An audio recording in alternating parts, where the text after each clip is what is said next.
আবারও আলোচনায় বিদেশে নির্বাসিত ইরানের যুবরাজ রেজা পাহলাভি। দেশটিতে চলমান সরকার বিরোধী বিক্ষোভের শুরু থেকেই উস্কানি দিয়ে আসছেন ক্রাউন প্রিন্স। ইসলামী প্রজাতন্ত্রের বিরুদ্ধে চলমান বিক্ষোভের পক্ষে একের পর এক বার্তা দিয়ে যাচ্ছেন। ট্রাম্প প্রশাসনের শীর্ষ কর্মকর্তাদের সাথে রয়েছে তার যোগাযোগ। পাশাপাশি ইসরায়েলি প্রধানমন্ত্রী নেতানিয়াহুর সাথেও রেজা পাহলাভির সম্পৃক্ততা মিলেছে। ভোগান্তি ভুলে চলে আসুন রিগালে, ওয়ারেন্টি সহ স্টাইলিশ কালেকশন নিয়ে রেডি রিগাল ফার্নিচার।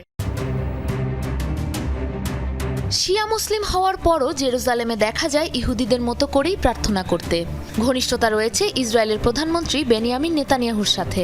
তিনি যুক্তরাষ্ট্রে নির্বাসিত ইরানের যুবরাজ রেজা পাহলাভি। সরকার বিরোধী বিক্ষোভে যখন জ্বলছে ইরান, তখন আবারও আলোচনায় এই ইরানি যুবরাজ। বিক্ষোভ শুরুর পর থেকেই ইরানের ইসলামী বিপ্লবী সরকারের পতনের প্রতি সমর্থন জানিয়ে বিভিন্ন বার্তা দিয়ে আসছেন। রাজপথে অনড় অবস্থান নিয়ে শহরের কেন্দ্র দখল করতে বিক্ষোভকারীদের নির্দেশ পাঠিয়েছেন ভিডিও বার্তায়।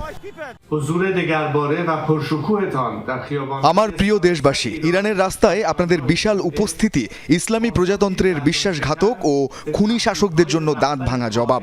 এমন পরিস্থিতিতে আমি দেশের অর্থনীতির মূল খাতগুলো, বিশেষ করে পরিবহন, তেল, গ্যাস এবং জ্বালানি শ্রমিক ভাইদের দেশব্যাপী ধর্মঘট শুরু করার আহ্বান জানাচ্ছি। আমাদের লক্ষ্য এখন আর সড়কে সীমাবদ্ধ নেই। এখন আমাদের উদ্দেশ্য শহরের কেন্দ্রগুলো নিজের নিয়ন্ত্রণে নেওয়া। আপনারা মানসিকভাবে প্রস্তুতি নিন, প্রয়োজনীয় রসদ সঙ্গে রাখুন। বিজয় আমাদেরই হবে। 4 দশকের বেশি সময় ধরে নির্বাসিত জীবন কাটাচ্ছেন রেজা পাহলাভি। এই অবস্থায় সরকার বিরোধী আন্দোলনে তার উস্কানি নিয়ে উঠেছে নানা প্রশ্ন। আন্দোলনকারীদের অনেককেই ইরানের রাজতন্ত্রের পক্ষে স্লোগান দিতে দেখা যায়।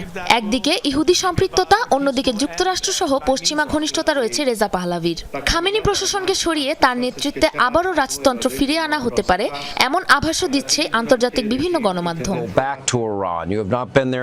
নির্বাসিত হলেও নিজেকে ক্রাউন প্রিন্স বলেই পরিচয় দেন রেজা। বাবার হারানো মসনদে বসতে রাজতন্ত্র ফেরাতে চান কিনা, এমন প্রশ্নের উত্তর জনগণের হাতে ছেড়ে দেওয়ার কথা জানান তিনি। 1979 সালে ঐতিহাসিক ইসলামী বিপ্লবের সময় সপরিবারে ইরান ত্যাগ করে মিশরে আশ্রয় নেন তৎকালীন সম্রাট মোহাম্মদ রেজা শাহ পাহলাভি। দেশ ত্যাগের পর মরক্কো, বাহামা ও মেক্সিকো ঘুরে বাবার মৃত্যুর পর যুক্তরাষ্ট্রে স্থায়ী হন রেজা পাহলাভি। দীর্ঘ 47 বছর ধরে নির্বাসিত জীবনযাপন করছেন 65 বছর বয়সী রেজা।